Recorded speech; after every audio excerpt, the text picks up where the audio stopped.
morning, and welcome to the 25th African American Read-In. We're excited to present to you a celebration of Black history during the Black History Month. And today, we are showcasing our civil rights movement activists. And we're doing that through a showcase of books by Black authors and illustrators. Are you excited to read today?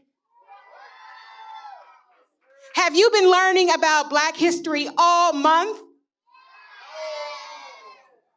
Well, today we have our youth leaders. Raise your hand, youth leaders. They will present to you 25 civil rights activists, and we will learn more and more information about our Black history through books and showcasing our youth leaders.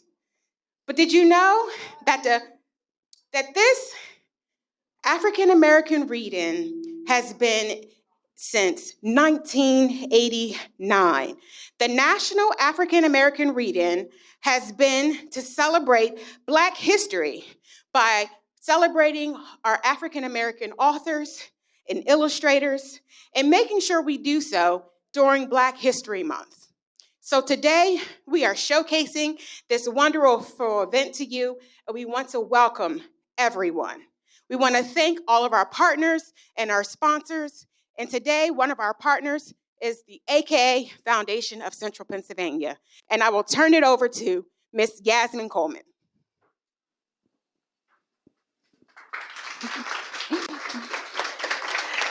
Good morning, everyone. Good morning. It's early for me, even though it's about 10:30. It's Saturday. So thank you to everyone for coming out this morning. And, you know, it is a pleasure and an honor that we are still hosting the African American Read-In 25 years later, because it is needed, especially in today's environment when there are some who are choosing to erase our history, to eliminate our voices. And I'm an avid reader. How many of you are avid readers? Yay! I've been reading since I was 4 years old. Okay, so I'll just project my voice. And the thing about reading is that there were places that I went through books as a little kid. And today, so many decades later, I visited many of those places, whether here in the United States or around the world. So reading can be your first window to other opportunities. So I encourage everyone to not only read today, but every day. And one day, those places that you're reading about today, you will experience in the future. So enjoy yourself. Remember, it's African American History Month, but for us, African American history is every day. Thank you. And next, I will turn this over to Ms. Rhea Bell as she introduces our partners. Thank you so much. Thank you. So thank you to our partners for investing in the 25th African American Read-In. Your generosity just helps us uplift our community and our youth. So with that, thank you so much. And if I can have our partners stand. So the American Literacy Corporation, Floyd Stokes, Ms. Daughter Madison, and Olivia. Not sure if I saw Floyd just yet. He's not here just yet, but when he gets here. And the Dauphin County Library Systems, Tynan Edwards, the Program and Outreach Administrator, if you can stand. The Links Incorporated, Harrisburg, PA Chapter, Mary James, President. Mount Zion Missionary Baptist Church. Alpha Phi Alpha Fraternity Incorporated, Zeta Theta Lambda Chapter. They're not present at this time, but they definitely assisted with getting the books over here and helping with setup. Our Capital Region Literacy Council, Joe Bedard. There you go, over there. There goes Joe. Penn State Office of Multicultural Recruitment and Community Affairs, Cynthia Daniels, Associate Director. And they were responsible for our lunches today, so thank you so much. Goodwin Memorial Baptist Church, Harrisburg Keystone, right over here. Yep, there we go. Harrisburg Keystone Rotary Club, And the Union of Black Episcopalian, the Bishop Baxter chapter, Reverend Shana Edwards, or Shana Watson, apologies, president. So thank you so much.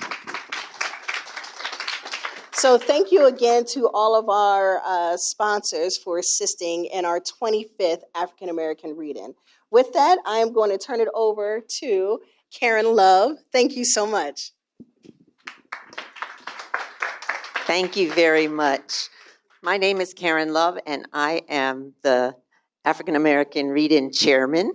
I've been fortunate to be this chairman for many years, but there are many hands that go into the work that make the African American Read-In work. And so I want to thank all of you in this room who have been helpful in any way to making this happen today. And AKAs, can you just wave your hands so we can see you? Thank you very much. And as she said, we've got great partners who have done great work with us as well. And so we continue to bring the joy of reading and the importance of reading to children during Black History Month.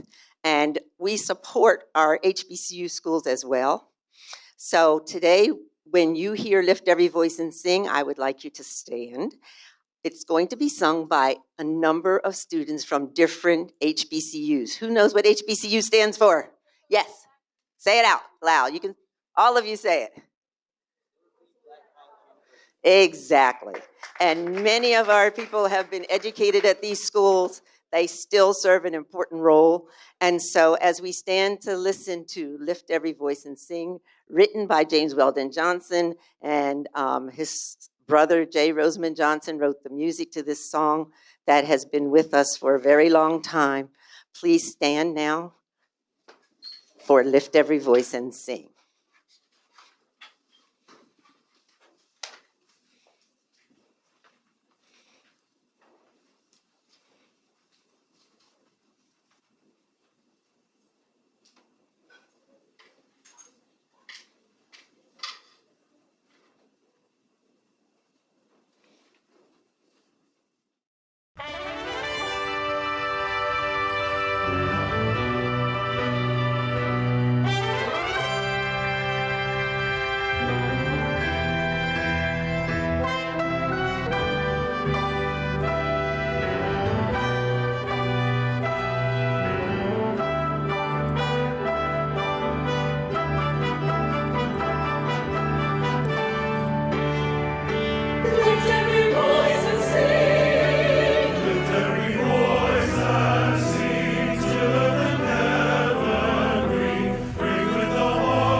And now, as we celebrate 25 years of bringing the African American read-in to the Harrisburg area, we are delighted to have a wonderful author to celebrate with today.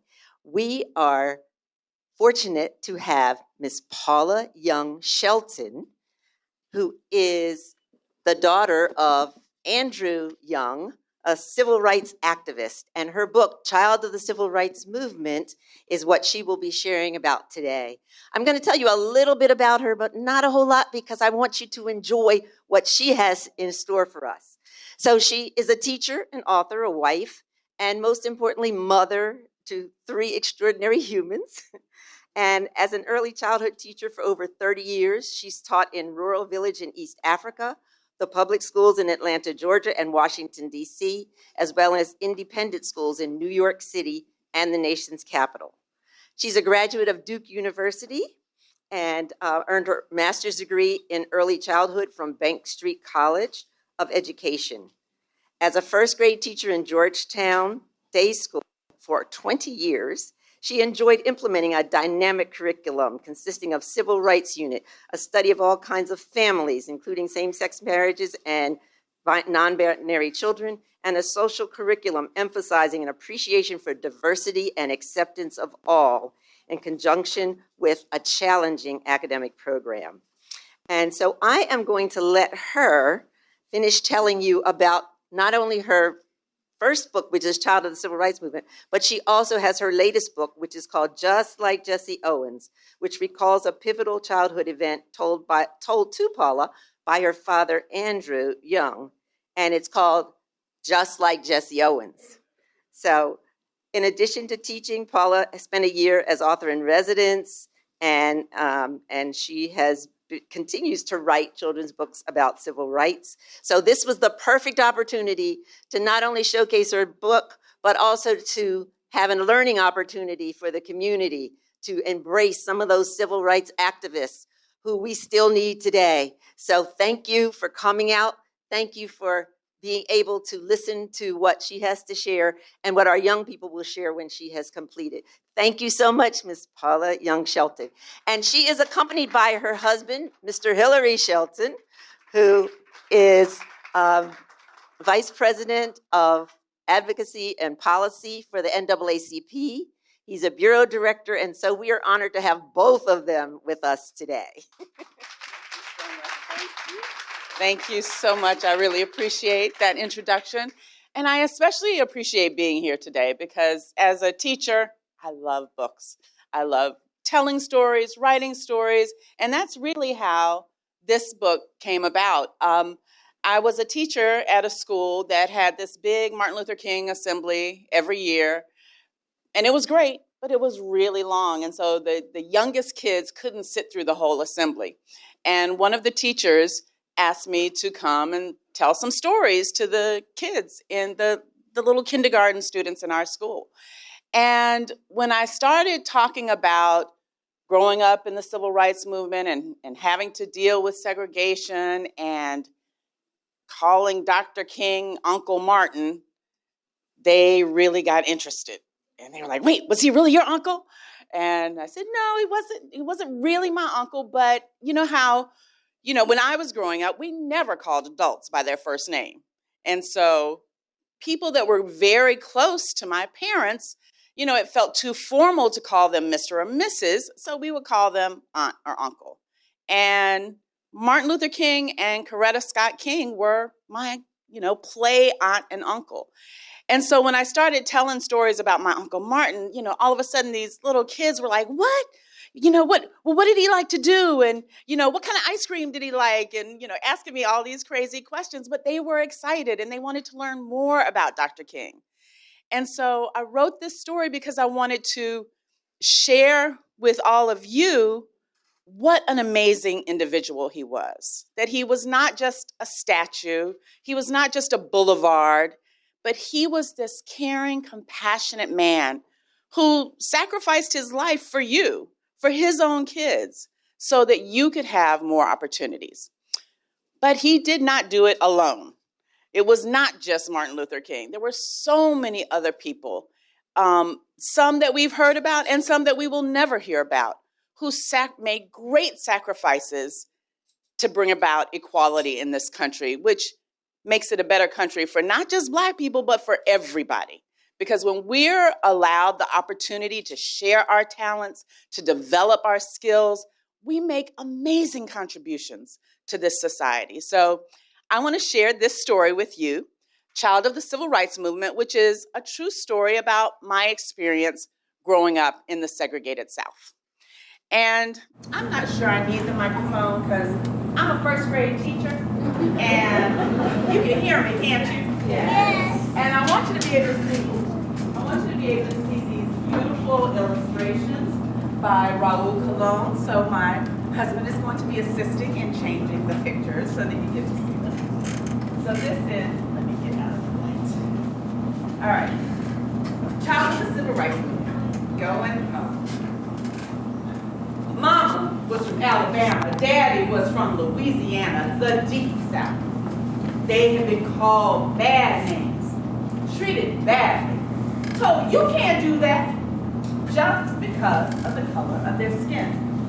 They grew up with Jim Crow, laws that said Black people had to sit in the back of the bus, the last car of the train, the balcony of the movie theater, laws that said Black people couldn't vote. I was born in New York, where there was no Jim Crow. But one day, when Mama and Daddy were watching the news, they saw something called the Freedom Riders, Black and white students riding the buses together from the north to the south to protest the bad laws. They watched as racists pulled the students from their seats and set the buses on fire. We have to go help, my father exclaimed. We have to go home, my mother declared. Can I go under? So, Mama and Daddy packed up their 3 little girls, Andrea, Lisa, and me, and we went back to Georgia, back to Jim Crow, where whites could, but Blacks could not. Back to the heart of the civil rights movement. My first protest. In our new home in Atlanta, Jim Crow was everywhere. At first, I thought Jim Crow was a big black crow that squawked every time a Black person tried to get a good seat. Come, you can't sit there. But really, he was a white man that lived a long time ago. Painted his face black and made fun of African Americans. He didn't sound very nice to me. I guess that's why they named the laws after him, because they weren't very nice either. Despite Jim Crow, a few restaurants had opened where Blacks and whites could eat together.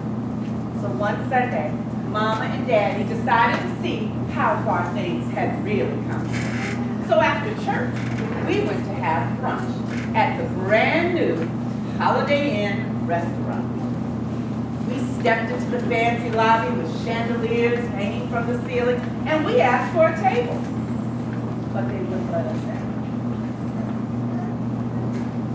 We looked at all the empty tables with white tablecloths and the few white faces that stared at us in horror.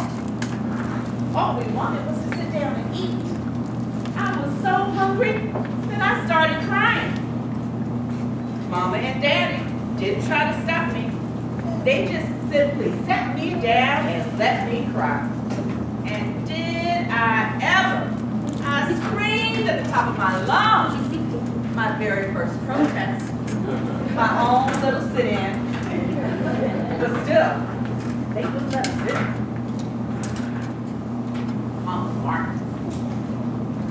Uncle Martin had a big, broad smile and eyes that twinkled. Come here, girl, he'd say, whenever our families would meet at one of the only pools for African Americans in Atlanta, the Oxford Street YMCA. Are you ready to get in that water and teach me how to swim?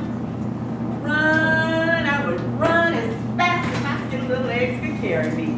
Run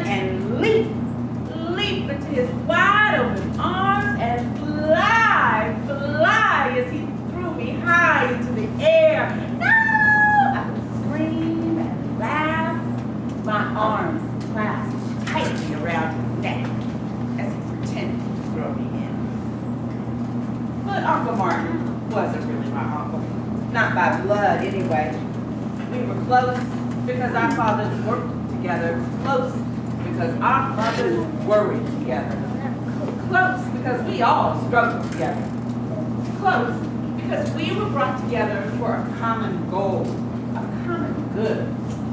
We were one family, the family of the American Civil Rights Movement, the Civil Rights family. Like all families, we have dinner together. And since there were so few restaurants that served African Americans, we often eat at friends' houses. We might walk around the corner to Uncle Ralph and Aunt Juanita's, or go to Uncle Martin and Aunt Coretta's, or everyone would come to our house. One night, when it was our turn to host, I sat under the kitchen table, watching, listening, watching the folks in the dining room, listening to their booming voices, angry sometimes very angry.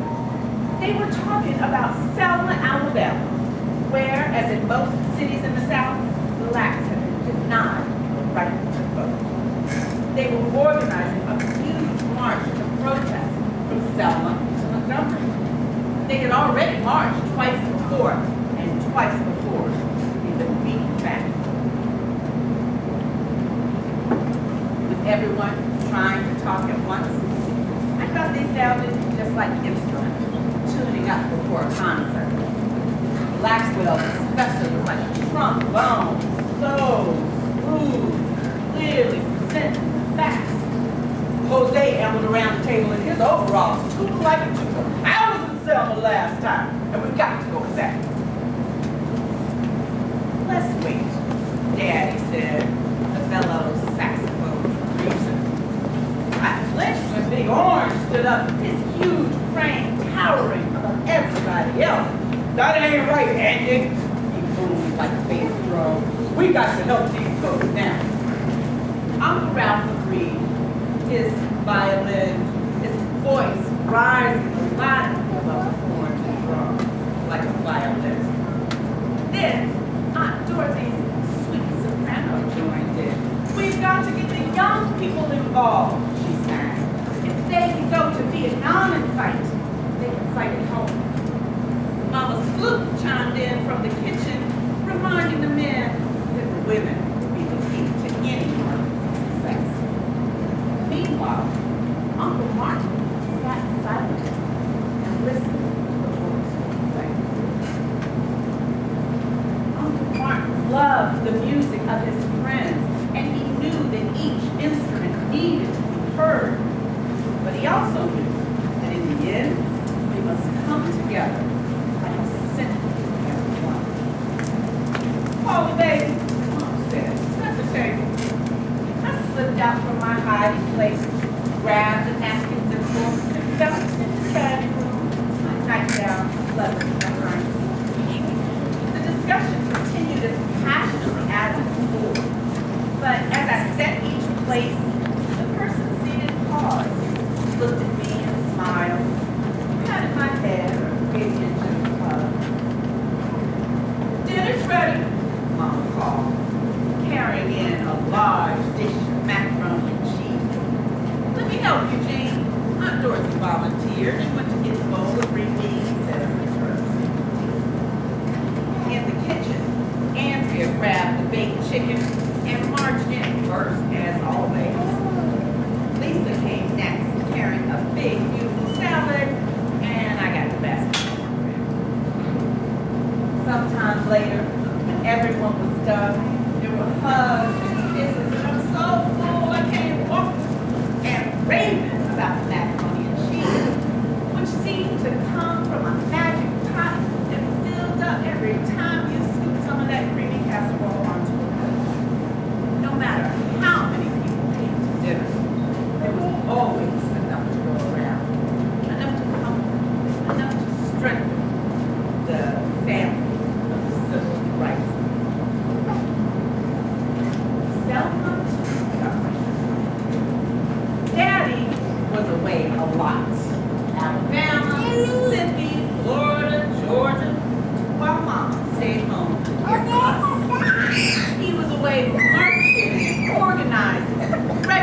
voters, protesting unfair laws, teaching nonviolence. Sometimes he was beaten. Sometimes he went to jail for breaking the Jim Crow laws that said blacks and whites couldn't eat together or go to school together or even drink from the same water fountain. Sometimes he went to jail just for marching. But when Daddy was getting ready to march to Montgomery, Mama said, I'm marching too. So they packed up their 3 little girls and we headed to Selma. We gathered at Brown Chapel A&M Church the next morning with thousands of others.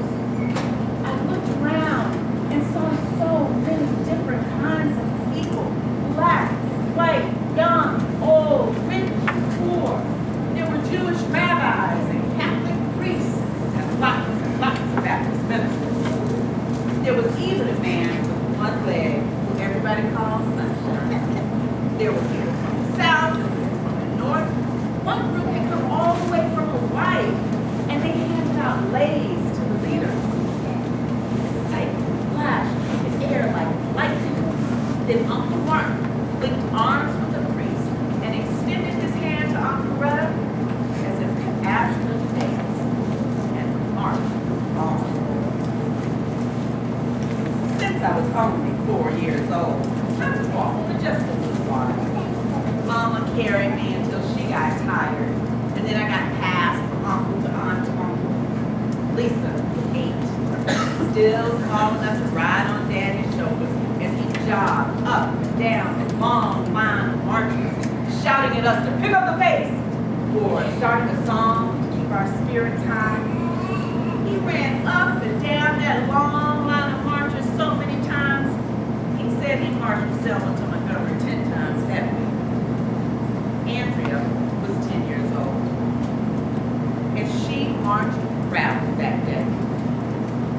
Do you want to ride? Mama asked, offering to put her in one of the cars that followed behind for old folks and young folks and just plain tired folks. No, I want to march, she answered firmly. That night, I fell asleep in Mama's arms. When I woke up, I was at my grandparents' house, not far from Selma. Andrea, Lisa, and I spent the rest of the week there while Mama and Daddy continued on. It would take 4 days to march the 50 miles from Selma to Montgomery. The National Guard escorting the peaceful protesters the whole way to keep them safe.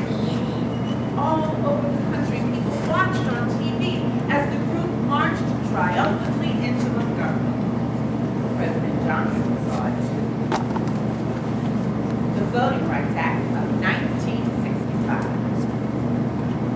Then one joyous evening, the 6th of August, 1965, my family sat around our small black and white television set.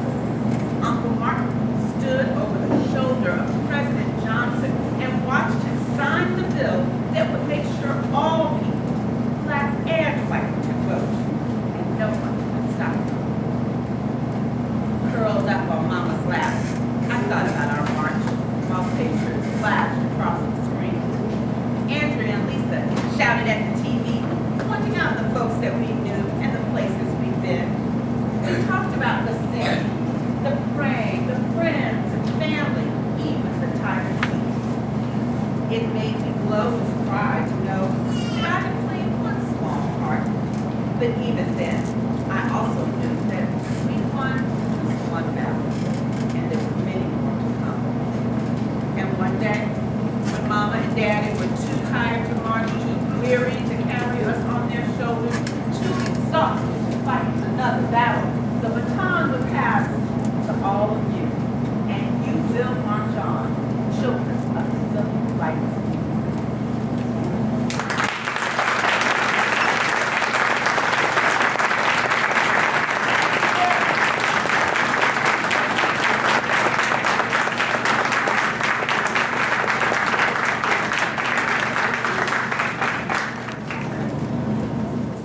Thank you so much. Was that exciting?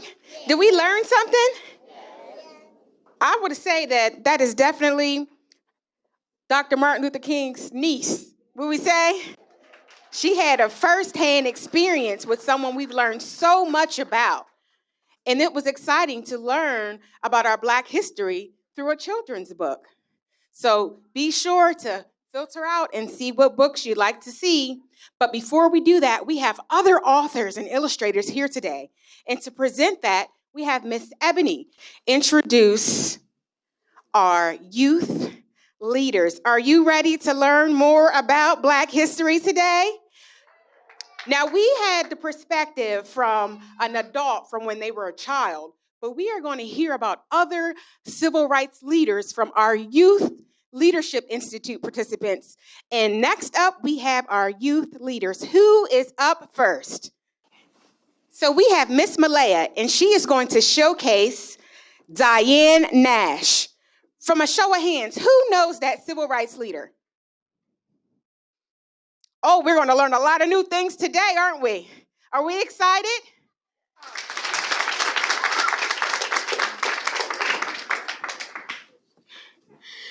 Diane Nash was a civil rights leader and activist who had a huge impact on how the African American movement for equality in the United States developed.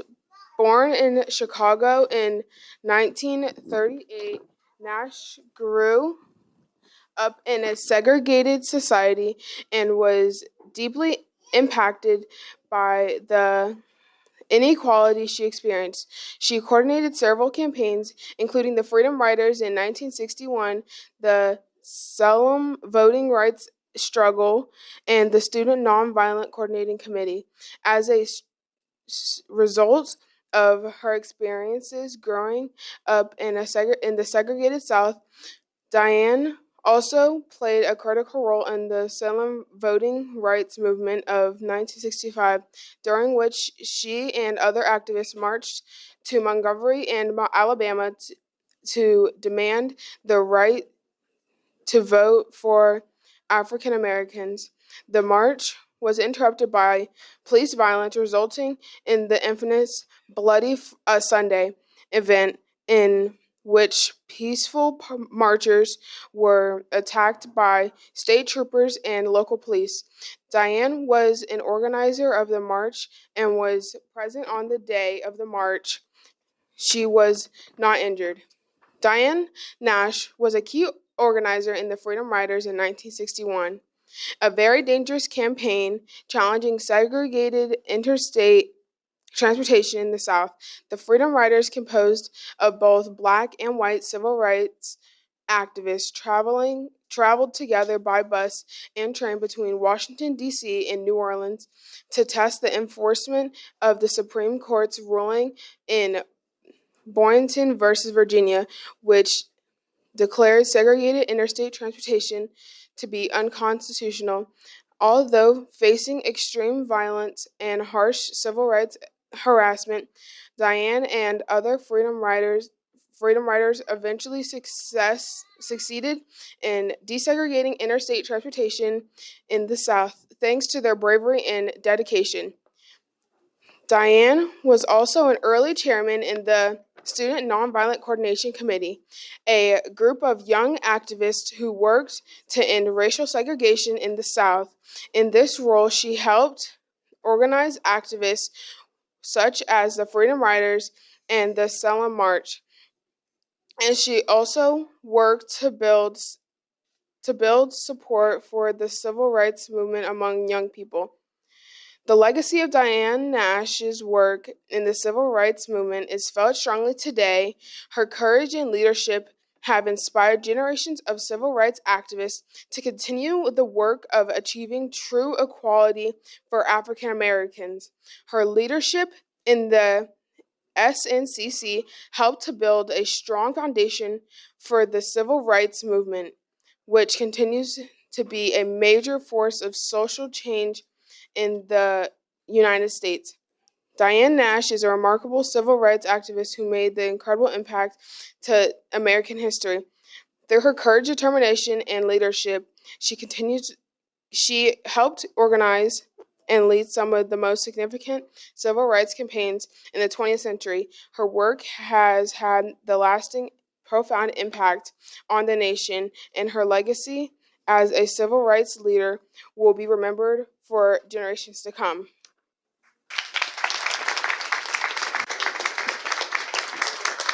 And so I picked this quote of hers because, and it says, "I refuse to march because George Bush marched," because he stood for violence, stolen election, and war, and she stood for the opposite of that, which was democracy, nonviolence, and peace. And that was my reasoning for that quote.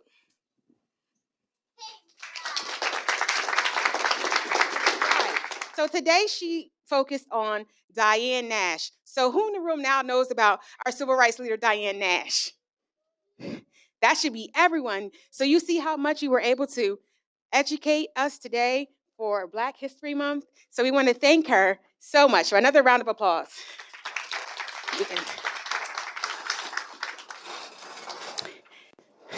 Are you ready to get up and move and sing a song and get out your seats as you continue on to learn about Black history? We're going to turn it back over to Miss Paula as she showcased her book, but she has more in store. Thank you so much. So music has always been a part of the civil rights movement. And do you remember in my story when I was talking about my dad, like running up and down the line? They would use music to really keep their spirits up, to remind them of what they were focusing on their goal. And because we all need to move and we can't just sit here, please stand up and sing with me this song. I know a lot of adults will know this. I hope some of the kids will pick it up very quickly. It's called Ain't Gonna Let Nobody Turn Me Around. You know that song? So it's very easy to learn. And I'm not a great singer, so you're going to have to forgive me, but I'm going to try my best. It starts, ain't gonna let nobody turn me around, turn me around, turn me around. Ain't gonna let nobody turn me around. I'm gonna keep on walking, keep on talking, marching into freedom land. So now that's really easy. You can all sing it. And we just need to move. It's good for our bodies. It's good for our minds. So let's try that together. Are you ready? Are you ready? Yeah. Ain't gonna let nobody turn me around. Turn me around. Turn me around. Ain't gonna let nobody turn me around. I'm gonna keep on walking, keep on talking, marching into freedom land. Ain't gonna let injustice turn me around, turn me around, turn me around. Ain't gonna let injustice turn me around. I'm gonna keep on walking, keep on talking, marching into freedom. I don't hear y'all. Ain't gonna let your hatred turn me around. Say what? Turn me around. Can't hear you. Turn me around. Ain't gonna let your hatred turn me around. I'm gonna keep on walking, keep on talking, marching into freedom land. Say nobody. Ain't gonna let nobody turn me around. Say what? Turn me around. Turn me around. Ain't gonna let nobody turn me around. I'm gonna keep on walking, keep on talking, marching into freedom land. All right. And now I think we get to learn from more of our young adults. Wonderful. Thank you. Mr. Hassan. Yes, yes, yes. So we'll give him a moment to set up again. Let's give Hassan a round of applause as he introduces us to, who's your? Oliver Hill. So who in the room knows Oliver Hilton? Oliver Hill. Oliver Hill, sorry. All right, let's learn something new today. Hassan, it's on you. Okay, so Oliver Hill was the founder of the Old Dominion Bar Association, which was a group of lawyers who formed this group in Richmond. He also got his last name from his stepfather. His biological name was supposed to be White, but he got his name from his stepfather because his biological dad was absent. He's in the NAACP. Do you guys know what the NAACP is? Okay, that's good. So I don't remember what all of it says. I know it's the National Association for the Advancement of Colored People. Okay, so he was a Virginia native, born in Richmond, Virginia. First, he ended segregation in schools. Those are some of his most famous cases. He retired in 1998 after more than 60 years of being in law. He was the former dean of Howard Law School University, which is a HBCU, historically black college university. One of his cases was Irene Morgan versus Virginia, and this was before Rosa Parks. This case was about a black woman refusing to give up her seat while in a bus. He was also a law attorney, so he actually picked that up because of his late step uncle. He also had a law bachelor's degree from Howard University. And during his sophomore year at Howard, well, we already went over this, but during his sophomore year at Howard, his step uncle, who had been a lawyer, died, and Hill inherited his law books. Reading them, Hill learned about the Supreme Court's often troubling role in the history of African American civil rights, and decided to use the law to right these wrongs. He also went to law school with Thurgood Marshall, a very important person in Black history. He was actually the first Black Supreme Court justice. While at Howard, he was taught by Charles Hamilton Houston, a.k.a. the man who killed Jim Crow. He was one of the lawyers in the famous case of Brown versus Education of Topeka, Kansas, which is the case that led to the desegregation of all schools in Virginia.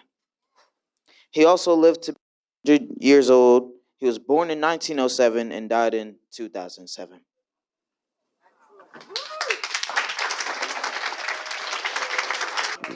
So who in the room knows more about Oliver Hill? And who was he? Was he a lawyer? Awesome. Our friend here in the front knows. Thank you so much, Hassan. Let's give him another round of applause.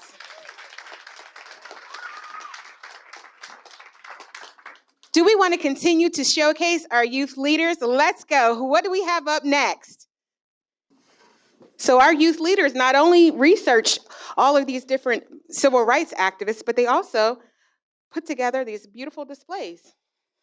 So today, who knows Pauli Murray?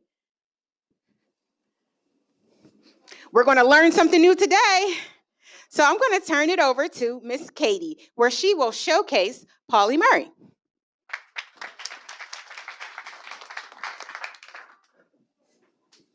Pauli Murray was a remarkable individual who made a lasting impact on the civil rights movement. Born Anna Pauline Murray in Baltimore in 1910, she was an African-American civil rights activist, lawyer, poet, and priest. Murray lived an extraordinary life full of achievements, and her legacy continues to inspire people to this day. Murray worked on civil rights began early in her career. She was a student at Howard University Law School, where she developed an act of protest which argued that civil rights laws were not enough to challenge racial discrimination. She later wrote her doctoral thesis on the topic, becoming one of the first African Americans to earn a doctorate in law. Murray was also a pioneer in civil rights litigation. In 1940, she filed the first legal challenge to racial segregation on public transportation, a case that was later cited in Brown v. Board of Education. She was also an influential activist working with prominent civil rights leaders such as Thurgood Marshall and A.P. Philip Randolph. Murray was also an outspoken advocate for gender equality. She coined the term Jane Crow to describe the intersection of racism and sexism in the United States, and she was a founder of the member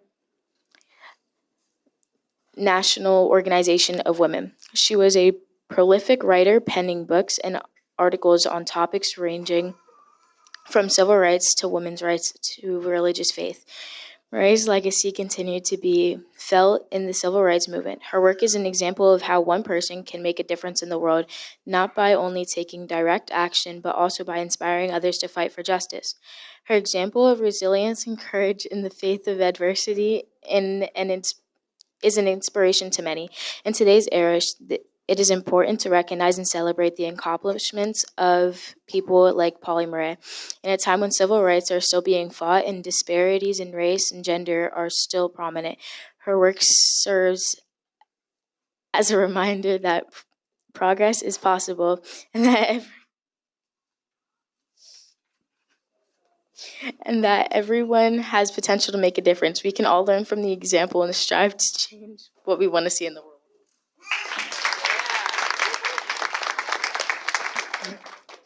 Katie has really done a wonderful job. Well written, Katie. Thank you so much.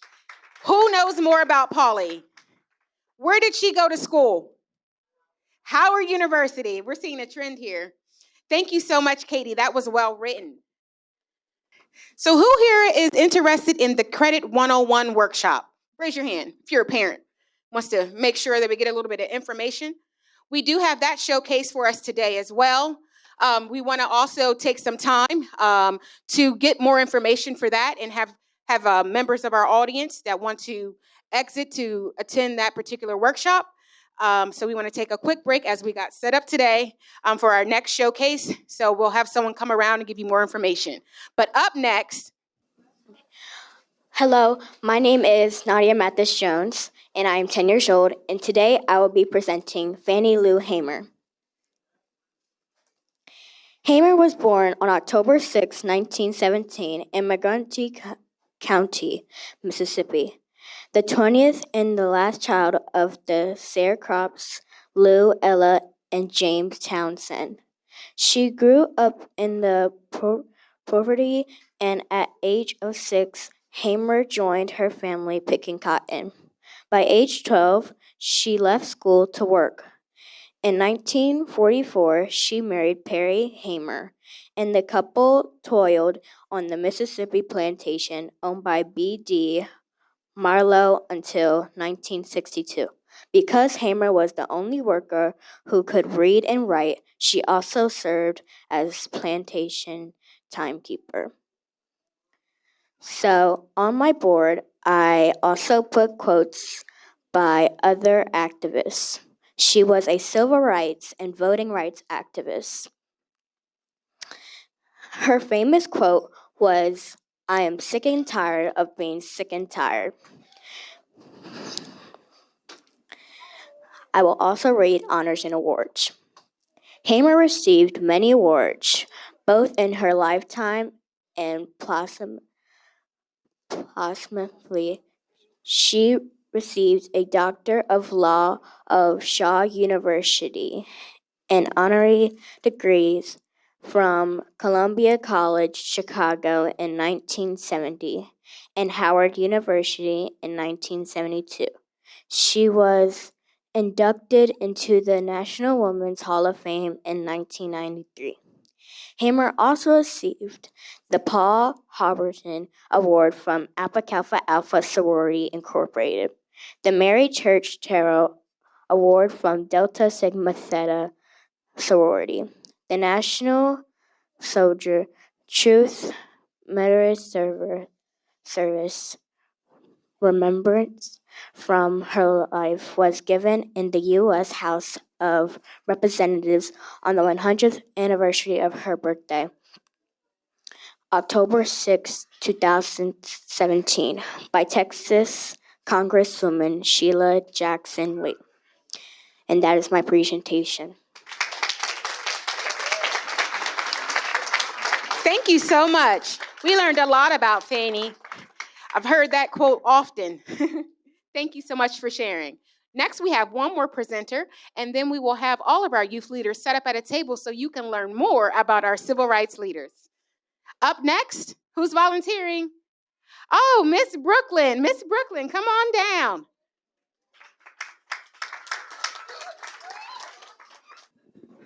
So I decided to present Ella Baker, and I don't know if anybody knows who she is, but something I found interesting about her is that she was born on December 13th, 1903, but she also passed away on December 13th, 1986. And something also cool is that she worked with Martin Luther King Jr. in the NAACP. And if you don't know what that stands for, it's a National Association for the Advancement of Colored People. Something else about her is that she was in many other clubs that fought for civil rights. And then some other cool facts is that she worked also for human and civil and equal rights.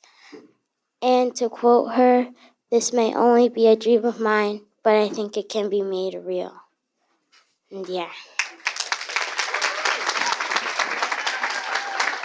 Wonderful. Do you see how you can lead in your communities, all the way from our youth to our adult activists? Thank you so much, Brooklyn. You can take it. So next, I will turn it over to Miss Karen Love as we can break down into our different groups. So we have small groups for a fireside chat with Mr. Hillary Shelton, NAACP National Vice President, and we'll do an Inside Out, a spiritual guide for preteens and teen girls discussion. And if you haven't already, join the Credit 101 workshop. This is your opportunity to do so. And then we'll have, behind me, we have some showcase authors from different books. We also have books here from different areas that we have for each student to browse and make sure that you get a book. But Miss Karen? All right, so there are a number of groups, and I think the easiest thing would be to move the other people out, and we'll keep the people in, and we'll do it from there. So today there will be a fireside chat with Mr. Hillary Shelton. There are teens who would like to continue the discussion of civil rights issues for today and what we can do. We will adjourn to that room. We also have Inside Out, a spiritual guide for preteen and teen girls. We also have our YLI students who have a room, and they'll be having their meeting. So we'll have those three groups. And our preschool, our little kids, the very smallest ones, anywhere 0 to 3 or 5. So you can walk to that room, and we'll have some readers there and some books in there for you. We also have authors who are showcasing in the back, and that's going to open around 12. Before our YLI students leave, can we line you up and get a picture with you and your posters?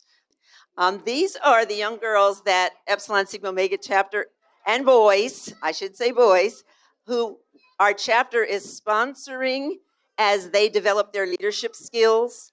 And so this is their first time presenting in the public. Yvonne Paraway is one of the leaders. So if you can just line up here. My name is Jaden Little, and I'm presenting Ralph Abernathy. Ralph Abernathy. My name is Kylie, and I did Ruby Bridges. My name's London, and I did Angela Davis. My name's Yamaya, and I did Thurgood Marshall. My name's Malay, and I did Diane Nash. My name's Katie, and I did Polly Murray. My name is Hassan, and I did Oliver Hill. My name's Casey, and I did Ida B. Wells. My name's Nadia, and I did Fannie Lou Hamer. My name's Akila, and I did Daisy Bates. My name's Alina, and I did Dorothy Cotton. My name's Brooklyn, and I did Ella Baker. My name is Nikayla, and I did Daisy Bates. You want to say something? All right. Thank you to our Youth Leadership Institute, our YLI students. Give them one more hand. And they are going to be leaving now. You can go this way, and you're going to be going